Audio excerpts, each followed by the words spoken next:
So with that, I am going to call to order the October Mobility Board meeting, and I will start with a roll call. Charlotte Ford. Here. Bob Garrity. Here. Lisa Herm is not here. Aaron Louth, not here. Taryn Malaby Bab, not here. Elizabeth McCabe. Here. Sean Reagan. Here. Brooke Webb. Here. And then our staff liaison, Rudy Sukol. Here. I don't think Andrew, that's everyone online, right, Mickey? Yes. And then we have our engineer support, Jennifer McCracken. Good to see you, Jen. Or do you prefer Jenny or Jennifer? I don't want to. Doesn't matter. You can call me whatever. Okay, whatever. With that, I will start with citizens' comments. For those in the room, if you've signed. Oh, sorry. We went right past it. Do we have a motion to approve the minutes from September? So moved. Any second? I'll second. Any discussion? All right, all in favor, say aye. Aye. Great, pass the minutes. Citizens' comments. We will start with the room. Just a reminder, if you can come to the front to the panel, and you'll have a limit of 5 minutes to speak, but if you can state your name and address, we will start there. We have Joshua Lee.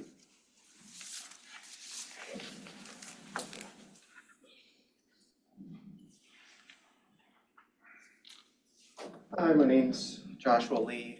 My wife Allie and I are residents of 1267 Lakemont Drive in Cedarhurst. Just here in support of Move Levo, advocating mainly for sidewalks on Lakemont and Greenhurst. It's one of the main roads in Cedarhurst. Lots of pedestrian traffic, huge walking neighborhood, many children walking and elderly folks. It's a nice flat street for the most part, lots of activity, scooters, bikes, things of that nature. I'm also a home care nurse, and so I see a lot of patients, apartment-bound, homebound, in their homes. And with the closure of the Rite Aid on Bower Hill Road, it's kind of eliminated the last kind of neighborhood gathering place for people that don't drive and need to obtain food. I've been in patients' apartments where they started to cry because they weren't able to walk across the street and buy groceries anymore. It was really the only place they could go. And so just knowing, how complicated these things are zoning wise, and just the expense, contemplating a way to safely bike from our neighborhood, maybe to Trader Joe's, Fresh Market, Market District. I think it would be awesome to see some type of biking trail along Gilkison or Connor Road. I don't know if that even maybe sounds kind of comical, but it's just, okay. And just with the advent of e-bikes and how popular they've become, just really thinking about how that has increased mobility. Because, growing up in Wisconsin where it's pretty flat, and you could actually go for what would be termed as a leisurely bike ride. Leisurely bike ride is not a term I would use to describe biking anywhere in the South Hills. And electric bicycles have given people that maybe aren't physically triathletic the ability to go places on a bike they may have never been in the condition to go before. And so I'm just really hopeful that we can find a way to expand our neighborhood and be able to have people obtain access to food that may otherwise not have that access. Thank you, Joshua. Thanks. Thank you. I couldn't agree more, by the way. So please stay involved. I do want to point you to, if you've been engaged with they're just getting started, the active transportation plan that's being run jointly between Dormont and Mount Lebanon. It is looking at all of our streets and how we can use them in the best fashion. So they just kicked off in August, and they will be evaluating and kind of making recommendations. So, and also in our sidewalk prioritization recommendations to commission, we did recommend Greenhurst Drive, and also there's some prioritization on Lakemont as well, but I would stay tuned for the manager's 2026 budget to see where some of those items fell above or below the line. But yes, please, appreciate you coming out and speaking. Anyone, I don't think we have anyone else in the room. I do see someone has their hand raised.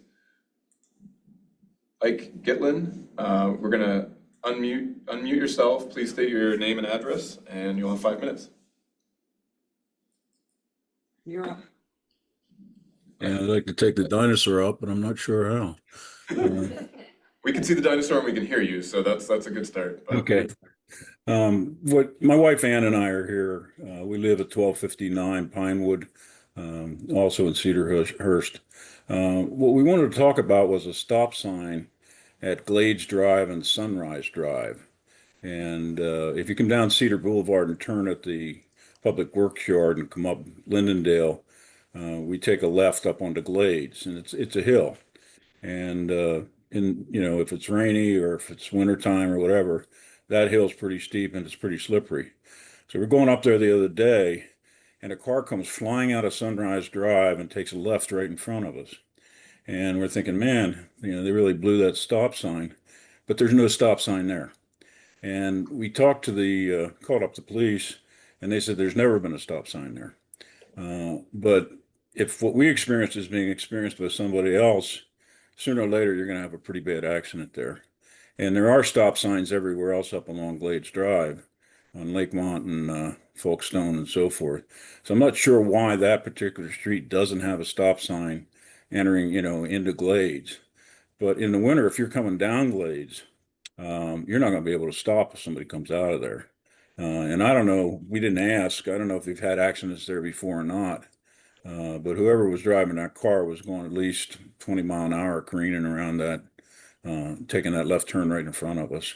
So we just wanted to let you know that we had that experience and see whether or not you can put a stop sign there, because we really think it would be helpful, and I don't think it would impede any traffic in any way or harm the flow of traffic in any way. Thank you. I appreciate the commentary. I don't know that there's a process just to throw a stop sign up, but I see that Sunrise is downhill. I will speak to that stop signs are a start, maybe, but there's portions of Mount Lebanon where we didn't have stop signs before and they've since added them. That hasn't stopped people from just blowing through them. So I would encourage other treatments, but we'll definitely keep this in mind, specifically as I referenced the active transportation plan, and there would need to be a broader evaluation than just a stop sign. That's a T intersection. Yeah. The ones above were cross intersections, so Glades is the primary street intersections. So, but Sunrise should have a stop, or is that would make the case It's traffic Yeah. law, you should know to stop at that intersection, Yeah. that there's not a stop sign there. Would it be? It's a T. It's not it's not on the Right. cross. It's a T there. Exactly. That's why when there's we not talked to stop the police. a When we crosswalk. talked to the police, what was really strange was he didn't know who would be at fault had we hit that car. He was telling us that there's two separate municipal codes to look at there, and we may have ended up being at fault, which was kind of weird. Yeah, I can't speak to that, but I think it's one that we would we'll maybe evaluate and add it potentially to the minutes, because I do see that there's curb cuts, but there's no crosswalk there, no stop bar, no stop sign. I don't know the volume of folks walking through there, but it is a downhill as well. But yeah, is there one on Folkestone? Yeah. Oh, because that's a cross street. It's a- Yeah. Okay. Yeah, there's one at Folkestone. That's right. Okay. A lot of walkers, a lot of people walking their dogs. It's at least there's sidewalks there compared to some other parts, but yeah, I thank you, Ike, and we will definitely keep that in mind. Jen, do you remember the criteria for stop signs, like the data? Yeah, there's there's an analysis to look at adding a stop sign to an intersection. Yeah. Because it sounds like the side street's already, so it'd be looking at an always stop then. Which I don't know. Always stop on Glades. be a bad idea in the wintertime. That would be a tough one. Yeah. So if we want to follow up on this, how do we do that to see what you've been able to do? I mean, other than a sign showing up there, which would, I would, The approach, the Teeter approach. let's, do we want to add that as a new business item to discuss a way forward? Yeah, if it's just to put it on the side street, I mean, it should already be stop controlled. I don't know why whether or not the sign is there, that is a stop controlled intersection. I mean, I would move to just put a stop bar and stop sign where it should be. I think you're seeing, would you be okay with getting extra ones laying around, Rudy? We keep them in stock for sure, 30-inch stop signs or 1-1. I would have to check and see if that needs commission approval, because in the past, any sort of control devices needed commission approval, but there was a change in the municipal code, so I'll have to ask the manager whether he can approve that or if it's required to go in front of the commission and be approved. I'm not sure where we're at with that right now, so. Well, we can at least make a recommendation from the mobility board, or potentially make a recommendation. So I'll add that under new business. And then, in terms, Ike, of maintaining information, I would just ask that you reach out to your commissioner, who, is that Andrew Flynn's ward? No, Yes. Silverman. Because it like just changes over, doesn't it? That's right next to Andrew's house. yeah, it's It is Ward very 2. close to Andrew's house, though. Oh, yeah. I would ask you to reach out to your commissioner and also CC Andrew Flynn, since he's the liaison to mobility board, and we'll be sure to get back to you. okay. We appreciate it. We appreciate your time. Thank you. Thank you. Hi, I'm Margaret Izzo. I live at 50 Woodhaven Drive, and I'm very familiar with this intersection that was just discussed. I've taken a look at it. I've talked to people who live in the area, and it's my opinion that there really does need to be a stop sign there. The fact there isn't a stop sign is incongruous with the rest of the neighborhood. It's a really steep hill. I feel this is a simple thing the municipality can do. If you look at the survey, which was done, the number one thing that people are concerned with in Mount Lebanon are safety, streets, sidewalks, speeding, et cetera, personal safety. So given that this is really the number one priority that Mount Lebanon has set forth in our comprehensive survey, I just wanted to say that I feel very strongly that there should be a stop sign here, and of course, moving towards sidewalks where possible. But I know there's a specific new statute regarding sidewalks that's a little more complicated, but this is something that's pretty clear cut that I think that we could do without much of an expense. I agree more. Thank you, Margaret. All right. There are no further, I see MK is signed up online as an attendee, but you don't have your hand raised. Is there a desire to speak? If you do, please raise your hand and we can ask you to unmute yourself. Going once, going twice, we will move forward. Okay, that concludes citizens' comments. I will move on to the chairperson's report. I just wanted to reference that last week concluded, or not concluded, but the Week Without Driving concluded last week and occurred last week, and just remind folks that approximately 30% of Allegheny County's population does not drive a car. That includes people of all ages, seniors, people with disabilities, and those who cannot afford a vehicle. These are folks that rely on public transit, safe sidewalks, and bike lanes to access essential services like jobs, healthcare, and groceries. Mr. Lee spoke to that tonight. We are a county of suburban towns and cities. This is a walking school district without sidewalks on all streets nor fully accessible bus stops at the existing bus stops. It's also a community that had bus stops in jeopardy with the potential fiscal cliff of PRT, which was going to eliminate all bus routes within the South Hills, specifically Mount Lebanon and Dormont. The fiscal cliff has been abated partially through a redistribution of capital funds to operations, but that is not a long-term funding solution. And those bus routes and transit service in Mount Lebanon, it remains in jeopardy long-term should there not be a new funding solution passed within the PA budget or local funding.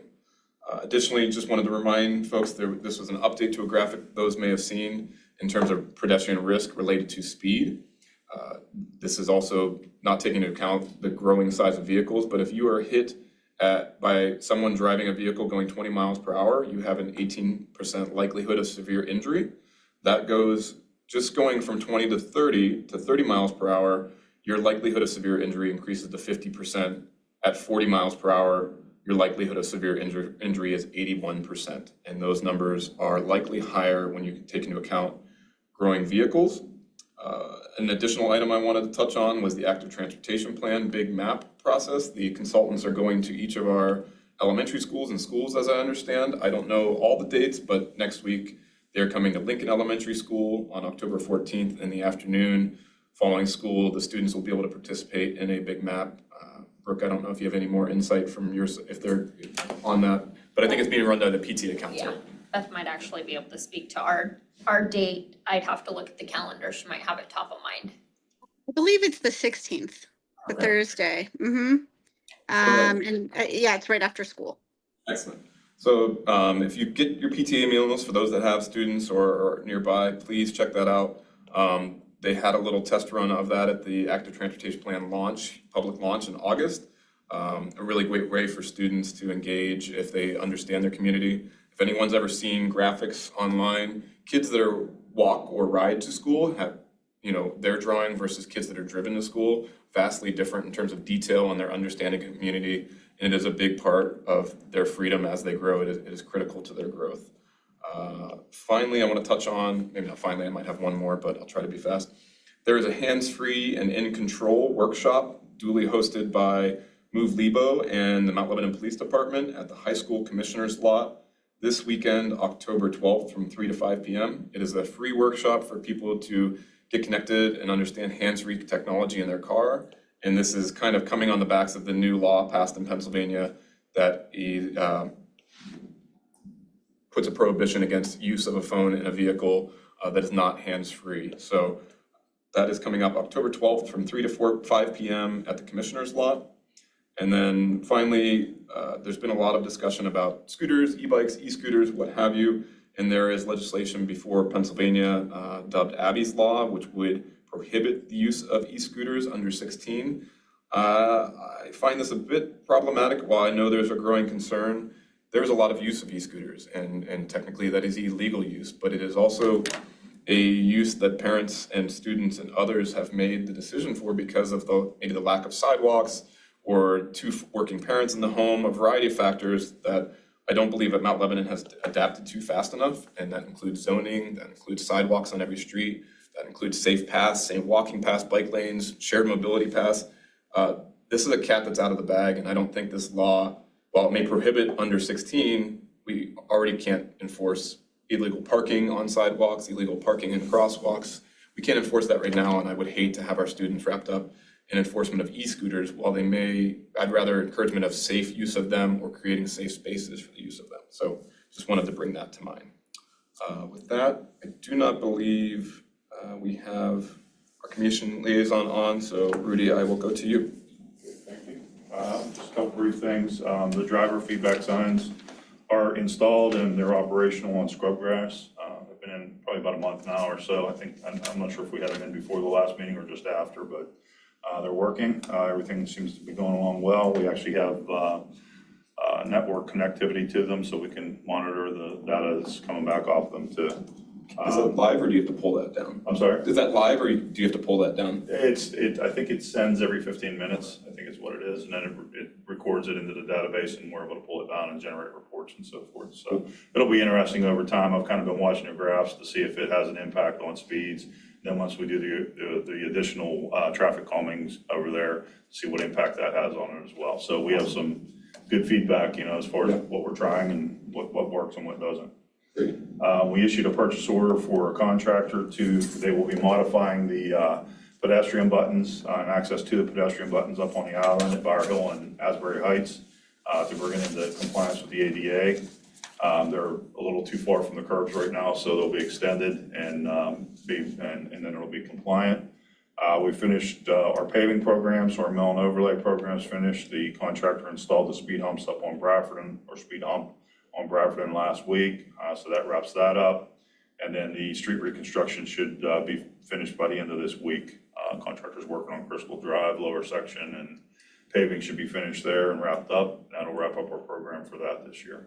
Is that gonna get blacktop? Yes, that'll be asphalt, yeah, because of the slope, yeah, it's about 12 or 13% slope, so. Just to the top of the hill where Gypsy comes out to Yeah. Bristol, the rest is brick. And then we salvaged about 10 or 12 pallets of brick from there to use as donor bricks on other areas if it's the same color and shape and so forth as the old bricks.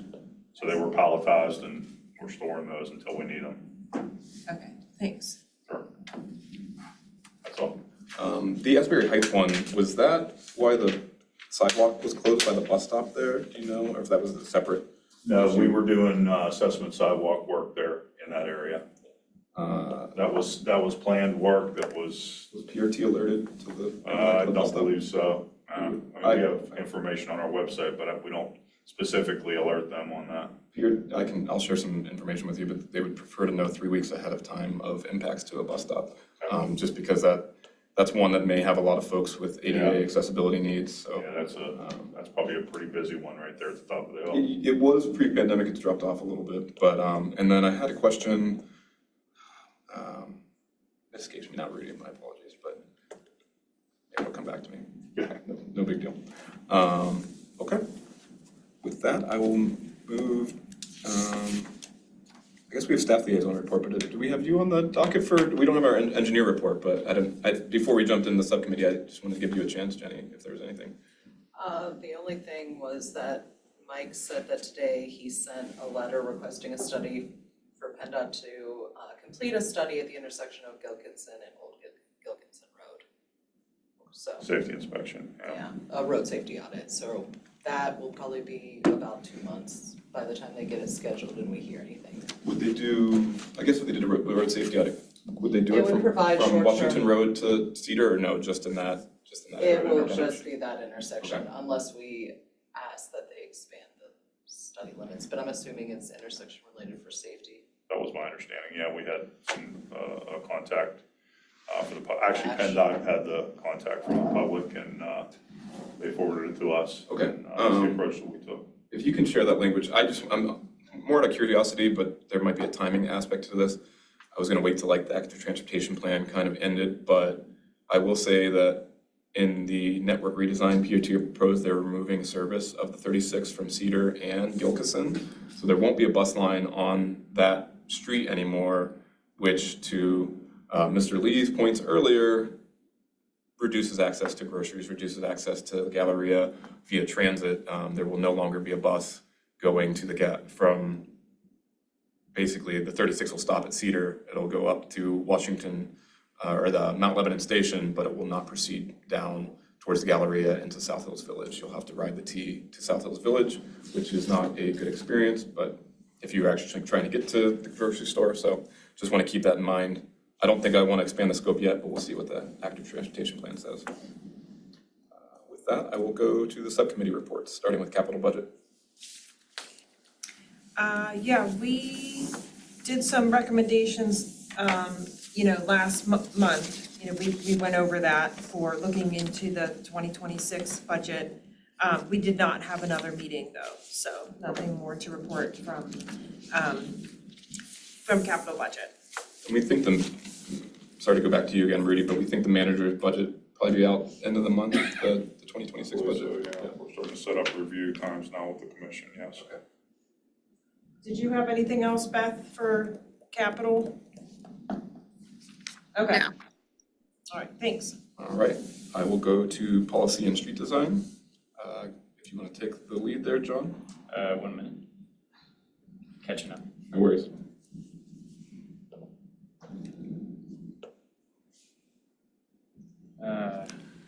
So we, Policy and Street Design Subcommittee met this past month? The 27th of September? Not yesterday, last Monday. September 29th. Yes. Okay, so I guess I have been appointed the subcommittee chair, and we talked about several subjects, including the zoning code update, municipal staffing structures. We talked a bit about the Beverly Road parking situation, and I sent everyone an email in advance of this meeting about some potential zoning code update recommendations. I didn't know, that we discussed at that meeting. I don't know if we were prepared to discuss and vote on any of those.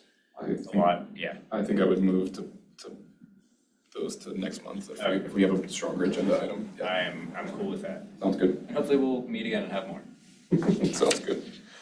All right, moving to old business, I just added this and I know, consideration for a signal study was an element that came up and we had talked about, no turn on red, potentially expanding LPI in certain areas and didn't know if this was, I guess would defer to you, Jenny, if this is something other municipalities have been done, because there's kind of been a lot of questions about signals. We know there is a massive cost to maintaining signals. I actually recommended against replacing the one on Bower Hill that's like $350,000 for 10 houses, because I think Jersey barriers are cheaper. But just if we should wait for the active transportation plan or if we should be more targeted with it, and it's usually quarter-based, like Green Light Go is a signal program, ARLI, our automated red light enforcement grant funding program.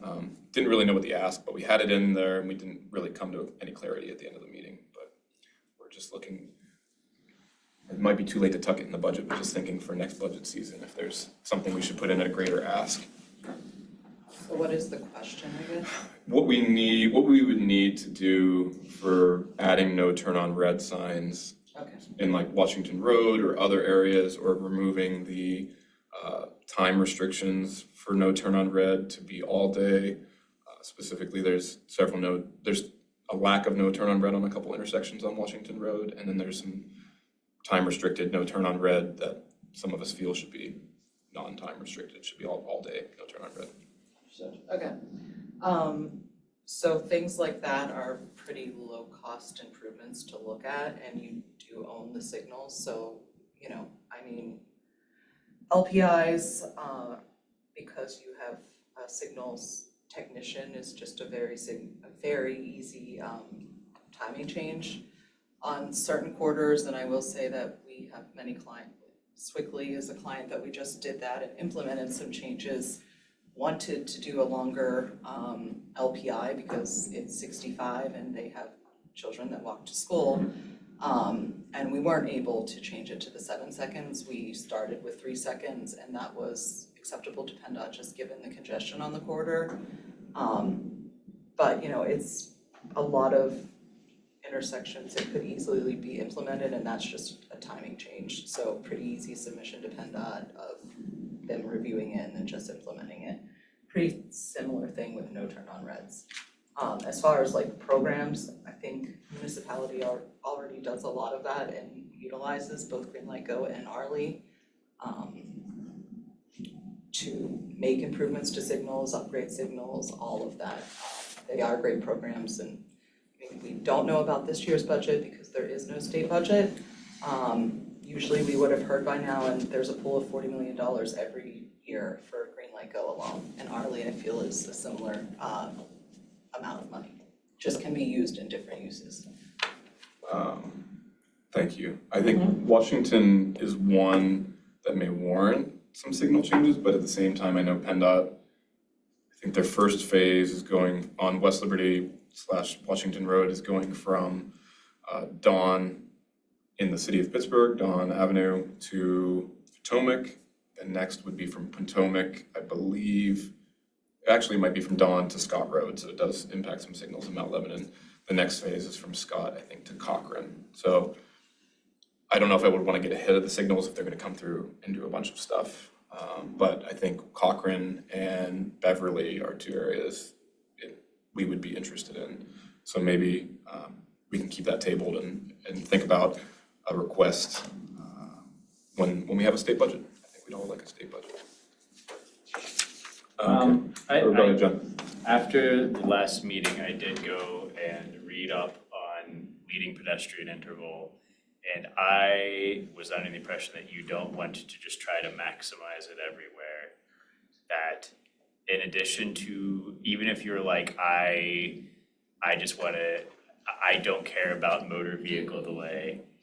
Even under that philosophy, there are other consequences, such as if it's too long. So I've been trying to watch them. I can't tell if the standard, if most are 3 seconds, or if there are a few that are like 3.5 to 4. I think theoretically a lot of them should be like 3.5, but there are studies that say if you put it too long, then drivers will just start running red lights. That's a fair point. So I'm saying when I press the button, even though I've already crossed, that's not helping anybody, because that's something I do. The purpose is essentially so that you get the pedestrian into the intersection for right turning traffic so that they see them and are actually stopping. So to your point, it's not to get them across the intersection, it's to get them into the intersection and be seen instead of just coming off the curb at the same time that a vehicle gets the green light. yeah, so that I got the impression there was some desire for that I think in previous meetings, so I just yeah. wanted to I think that's a good point, John. put that out there. We should be doing the appropriate LPIs where warranted and consider all cross where maybe warrant, or like a protected ped crossing. One intersection where I think the 7-second may prove to be warranted is actually Washington Road at Mount Lebanon Boulevard, where a resident was struck by a car and mentioned that at the last meeting. That is, I forget why. Well, the library, the school, Oh, not Lebanon Boulevard, yeah, the slip That's lanes, further down, yeah, yeah. the slip lanes Well, it are. wasn't at the split lane. It was just left turn onto, left turn at a T intersection onto the main road. That's I think that alone might be one of the warrants, but there might have been something else about it too. Yeah.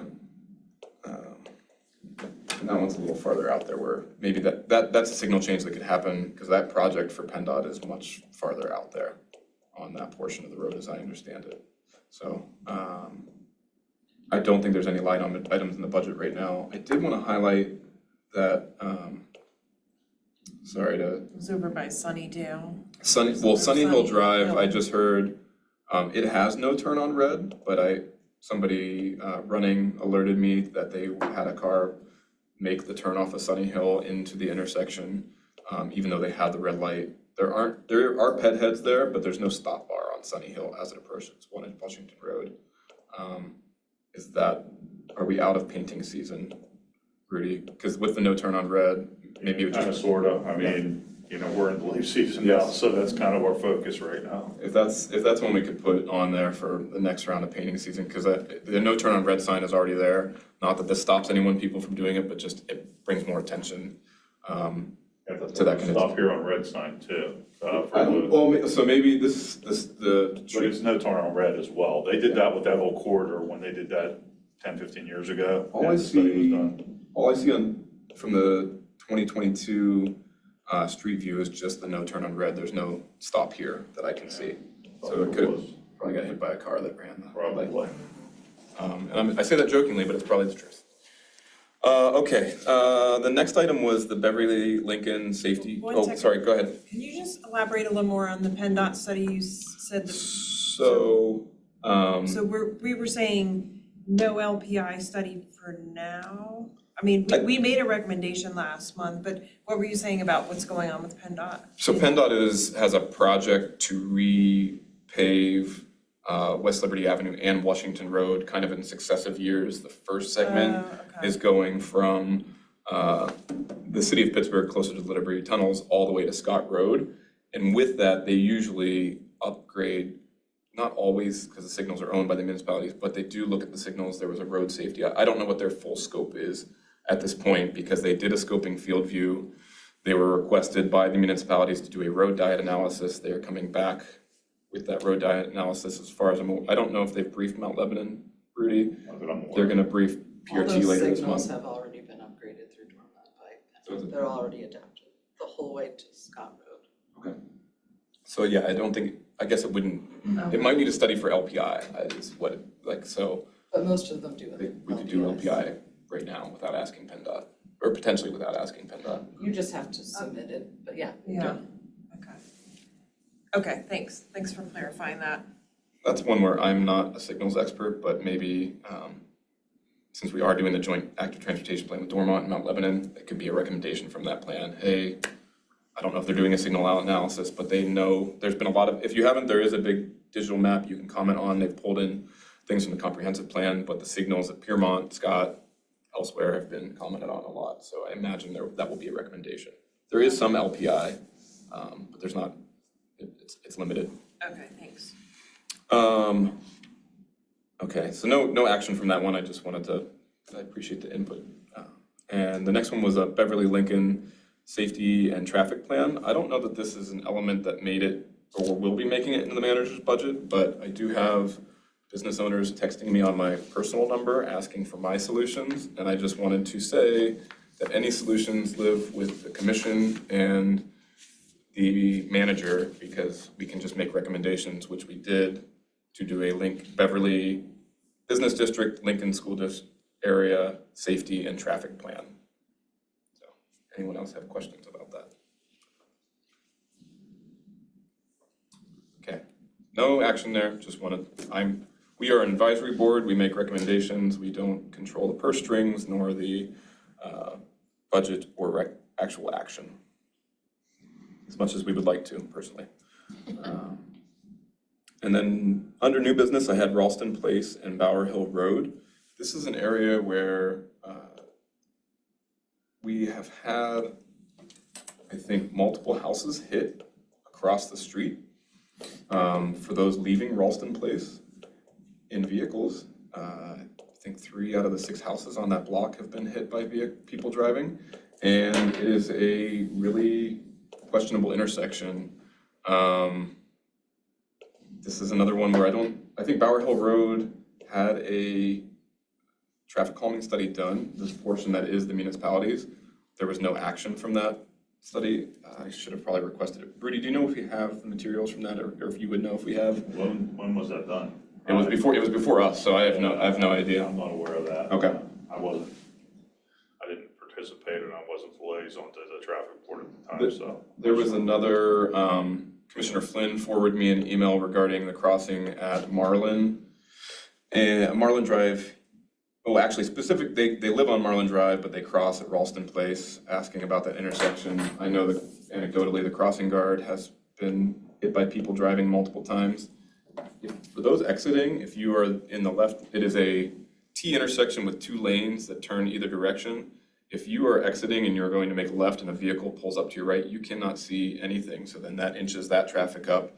There's also a, so this is linked to, I believe, the Beverly and Lincoln traffic study. I have some crazy ideas which would involve switching the direction of Ralston's Place, so it's not an exit, it is an entrance, which would eliminate some wildness there, but no real action. Just wanted to highlight it because it was brought up in email. There are multiple houses hit. So I know there was a traffic study done, I'm gonna guess 15, 20 years ago on Mapleton, because of traffic, but it was speeds and volumes. And the result of that was the traffic speed humps that are on Mapleton at Altoona and the other one up the hill at Ray. So, and then there's no left turns as well at the top of the hill. Mapleton, I believe Marietta, all the approaching streets up to Bower Hill. So people were using that as a cut around for an option to go around instead of sitting in traffic on Cochran. Yeah. So all the traffic was pushed to the side streets, and that was the solution for that. I don't have a specific recommendation today. I would remind commission that there is a citizens improvement street policy, or I can't remember, CISP, before commission for evaluation. And Move Lebo has made some recommendations that beyond signage would prevent some of the left turning on Bower Hill, on and off of Bower Hill Road. So, does anyone, I don't have any action there. I just wanted to highlight it because it came up, but if anyone has other thoughts. Andrew sent you that email Yes. of a resident Yep. saying, okay. They live, so there's a Is it their small, house? Like, or? there's a small fraction of folks that in the Lincoln School District have to cross Bower Hill Road, and that is the main crossing that takes you to the school. So I think our recommendation on Beverly, I just wanted to use it to highlight the need for the Beverly Lincoln Safety Traffic Action Plan, whatever you want to call it, because I believe our recommendation was a quarter mile from the corner of Ralston, or maybe I made this up in my mind, a quarter mile from the corner of Ralston Place and Beverly would fully encompass most of these intersections on Bower Hill Road, and in my mind, make an intersection by intersection recommendation for improvements, which also include one of my favorites, Edward and North Meadowcroft could use some daylighting, so I can stop calling the police. Rudy, I do remember what came to me, the signal going in on the corner of McFarland and Dell, I saw that Dormont is showing that they are expanding the sidewalk to go around that new signal pole that's right in the sidewalk. Is Mount Lebanon planning to do the same? At McFarland and Dell? Yep. No, that's their intersection. Oh, it's all theirs? Yeah, that, Dormont's- Okay. yeah, We did Dell and McFarland's, Dormont's. Dormont's. Well, then I'll check their drawing to see, because I think there's a similar condition on at least the Mount, but all the houses on that side of Well, McFarland are- the border is down the middle, Okay. but Dell and McFarland is theirs, McFarland and Washington, and Piermont and Washington is also Dormont. Our first or last intersection is Scott and Washington, and at the bottom, we have McFarland and Beverly, that's our intersection, so everything into Mount Lebanon from there is ours. So that's one of the ones we lost in the Battle of the South Hills. I don't know if we lost it. So no Dormont.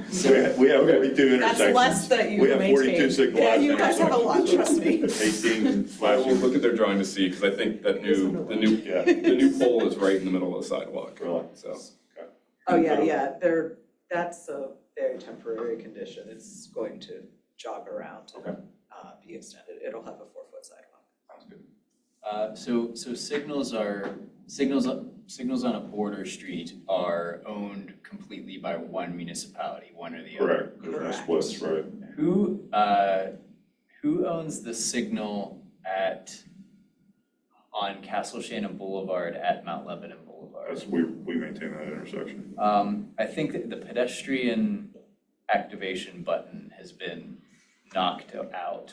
I It's think it gone. was just repaired recently. I saw service requests go through and Okay. how recently did you? The past couple of times I've gone there over the past few months, Which one was it? Which approach? it's from the center island, not the center island. Yeah, the whatever. triangle island in the Yeah, middle. the Triangle Island, in the long crosswalk parallel to Castle Shannon Boulevard. Okay. If you're headed north toward Mount Lebanon, you theoretically don't have a legal way to cross the street in one action. You can zigzag. All right, I'll just have them check them all I out. think I know I think I know what work you're talking about, and it is since the work occurred, I believe. Okay, Just to, It's been out for a couple months. I passed it twice. And the first time I was like, I didn't see a button. And the next time I was like, that's where the button used to be. in the event you were looking to give credit for the sidewalk expansion on the GO Path side, PRT did that work, so just wanted to. Okay. Yeah, the only reason it's theoretically legal for pedestrians to enter Mount Lebanon from Castle Shannon right now. Okay. The next, I just wanted to, I know this is a hard one, Rudy, but maybe you can speak to a little bit of what happens in terms of the utility paving and planned work coordination. I know that the timing of the work that's happening on North Meadowcroft, Overlook, and Beverly, simultaneous with school returning, has not been easy because there's a single point of access for those that are driving to Lincoln Elementary, and that is at Beverly and Ralston. So eliminating access, I know it's hard, so I just wanted to. and then not only that, it's all utility work. Yeah. So, I mean, that's the gas company working over there, so they're replacing their mains. Yeah. A lot of that, I've had conversations with them. We really want them to do it when school's out, but budgets, capital, the availability of funds, decision, things that happen with them, other work that is competing with, all comes, that's all points of. Is it all private, like, do we have any, not we, but does Mount Lebanon have any, like, hey, you can't do it? I mean. The only thing we can do is make sure that they are abiding by our municipal code, so that they're working from 7 a.m. to 7 p.m. Monday through Saturday. Inside of those hours, they can get special permission from the manager if they request it in writing to work outside of that on very busy roads. And we make sure that the streets are restored to municipal standards. So, really the limit. You almost have to let them do the work because it's, gas lines, water lines, and if they fail, then. And they're coming back and doing emergency repairs. Yeah, exactly, in the middle of winter, so, and it could create a catastrophe as well, so. No, the only other element I wanted to highlight, and did they give us like a capital, any sort of insight? Because I know Edward was repaved, like restored by the municipality, and we've since had the water and the gas lines come in after that. Together, we, through, depending on whether it's Pennsylvania One Call, and coordinating efforts through them to make sure that all the utilities know that a street's gonna be ripped up. We give every utility a list of streets that we plan on doing in the next 3 to 5 years so that they have zero restoration costs. If they want to come in there and replace it, we've done that on different streets where they come in, we rip the street out, we do all the base work and all the drainage, get new curbs in, all the drainage work. They come in, they put their new gas lines in, they have zero restoration. They throw a little bit of Comac in the ditch, then we come in and we redo the rest of the street. So that's on them. There was a lot of bubbling frustration. And There's a lot of that happens too. So you see the bad, but you don't realize how much of the good happens too. Yeah. So there's a lot of things that are coordinated that happen, but it's frustrating for us too, because we try to avoid those situations and, they're paying you as a utility ratepayer are paying to have something restored that was just done not too very long ago, so. And I think you put, people were coming to me and I was like, I'm pretty sure, it's not the municipality, this is all privatized utilities, other than Storm is ours, right? Storm and sanitary, Yeah. right? But all of this has been water Gas and lines, gas. water line, right. And I think you put the contacts online, so I said, Correct. don't go after Columbia, not go after them, but Yeah. let if you have a- them hear you. Problem or an issue, Yeah. right, and that's why we post all of that stuff. Yeah. We have a special page for Yeah. utility work, reconstruction, all that stuff, and all that information is on there. And then, Stuff we happens. really pounded into them that they need to pass out notices to the residents in advance too, but, they tell us they do, and then we get calls from residents that they never got a notice, so, whether the dog ate it or the wind blew it away, I don't know. But, It was probably dog. No, thank you. I just wanted to touch on that, and I know you're doing a lot there because we face it in our side of the aisle. The utilities are their own, it's Wild West out there. We are an old, some of these lines are nearing 100 years old Right. in some cases, so they're Well, that's long the thing overdue. too, they come in and they fix a leak, and then, 2 weeks later, they restore the road, they mow and pave a section of it, It blows up. and then 2 weeks later, it's, they're back in the same hole, so. Stretch mobility recommendation for the zoning code update, discourage gas to reduce the amount of loaders and encourage mobility. I'll agree with that, John. All right, I know I've been blabbering on a lot, so the only element, did we want to add new business in terms of the intersection of Glades and Sunrise to add a stop sign and stop bar there, or can we? I can just ask the manager Okay. what the approach is to that, because I'm not real sure. Before we had it required, for any type of control device like that, required commission approval. I don't know if it does now or not. If it doesn't, do you want us to make a recommendation, I guess is the question, Rudy? Yeah, I guess that would be probably appropriate. That way it'll show up on the list that I send to the manager too. So I would like, go ahead, John. Isn't technically aren't stop bars control devices too? Like, I think that's just an It's just road paint also? reinforcement, you can't, It's an enhancement of. yeah, like the sign is regulatory and that's what can be Okay. reinforced. So- You so can't, cro- you so- can't get a okay. ticket for just, if there's a stop bar down and you don't stop. It's the There- sign that needs to be there, if that makes sense. There is some road paint that's a control device though, like lane markings? I don't think so. No. They're Everything's a just- sign. Yeah, if you don't have They're a there sign. to help it'll- and guide, they're not a enforceable by any reinforcement, way, shape or form. Okay, Um, I was just wondering about Maybe that. parking, but no, not even parking, you No, have to have the because sign. we get a lot of requests for yellow curb and Yeah. it doesn't, it has no impact. I mean, they can't enforce it. The police can't enforce Correct, it. they have to have the sign, The and signs have to that's be what's there telling you no enforceable. parking or whatever the restrictive hours are. Okay, So I was gonna make a motion to request a stop sign coupled with stop bar and crosswalk at the corner of Glades and Sunrise Drive. This would be installed on Sunrise Drive. Would anyone like to second that motion? I'll second. Any discussion about that motion? I get, Yeah. Sure. I would, just to clarify, engineering recommends it. Do you guys, you think there should be a stop sign there? That's what I On the got, side street? yes. Yeah. Okay, yeah, then, I know it's Pennsylvania code, but I would like to know what drivers are actually reading the Pennsylvania code, and I think anything to Ms. Izzo's point, this is the largest recommendation in the comprehensive plan. It's one of the easiest ways the municipality can show that we're, not that they aren't doing anything, but one of the easiest ways they can show we are being responsive to requests for safety in a walking school district. So, any further discussion? All in favor, say aye. Aye. Any opposed? No. Motion passes.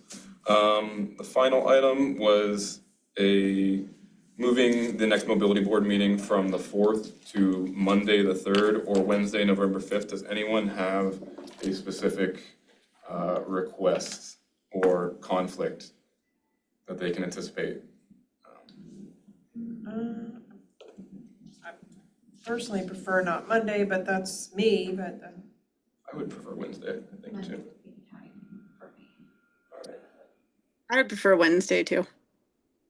That sounds like enough to at least start the conversation, and we'll see if we have it. So I'll make a motion to move the next meeting to Wednesday, November 5th at 6 p.m. in the same place.